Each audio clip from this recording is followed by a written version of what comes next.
Generation iPad, unofficially known as the iPad 1, was announced on January 27, 2010. The Wi-Fi version was released on April 3rd, 2010. In the United States, alongside the cellular version releasing later on April 30th, 2010 in the United States, and with all models releasing in other nations on May 28th, 2010. However, what made the first iPad special, and how does it hold up today, or just kind of what's the significance of it today? For years prior to the iPad's debut, many people have been pondering what the ideal cross between a phone and a laptop would be. Many people suggested that netbooks would be the ideal cross, but even Steve Jobs himself pointed out in the keynote when he unveiled the first iPad, netbooks are slow and are basically cheap laptops that didn't really work. Others suggested that a tablet would be an ideal cross. However, most tablets before the iPad ran Windows, which is horribly optimized for tablets because it's a desktop operating system designed for precise inputs, which fingers cannot do easily. So Apple introduced the iPad with a whole new premise, a tablet that ran Apple's smartphone operating system based on iPhone OS called iOS that was initially exclusive to the iPad. Yes, fun fact, it was initially just called iOS 3.2 for the iPad, and then it became iOS for everything with iOS 4. The first iPad was not liked by tech reviewers because they didn't see a purpose of a third device in people's tech ecosystems, and they still whine about the iPad a lot today, ironically, but a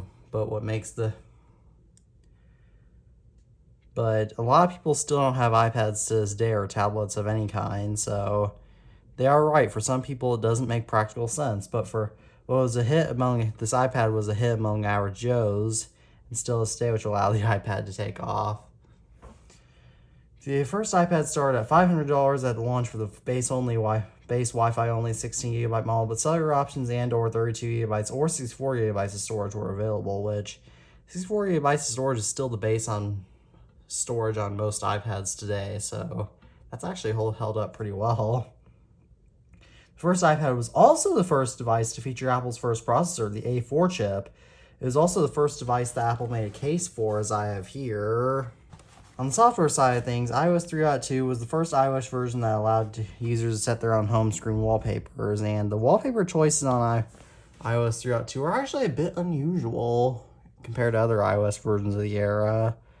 For example, the one I have set and this one especially, and this one are all pretty unusual.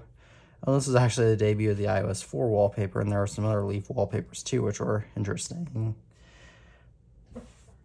This first iPad was discontinued in March 2011 when the iPad 2 released, and was dropped from iOS support in September 2012, leaving them no further than iOS 5.1.1. However, does the first iPad leave any legacy behind? It does for me, at least, because it was my first Apple device that I got back in early 2011 when I was 2, which got me interested in technology to this very day. And my first iPad, also with some educational apps, also helped me learn how to read and count and whatnot, so yeah. The iPad 1 also leaves legacies for everybody, being the first device with an Apple Silicon processor, and if you want one, if you're an Apple collector, they're about $40 on eBay, so definitely a decent pickup if you're an Apple collector.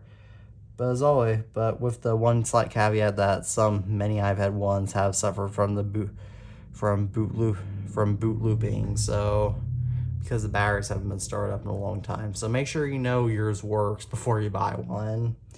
But what do you think about the iPad 1? Did you have one when it was new? I scripted this entire video with another iPad 1. Please comment your opinions down below. As always, I'm the iTunes Fanboy. Thanks for watching this video, and peace out.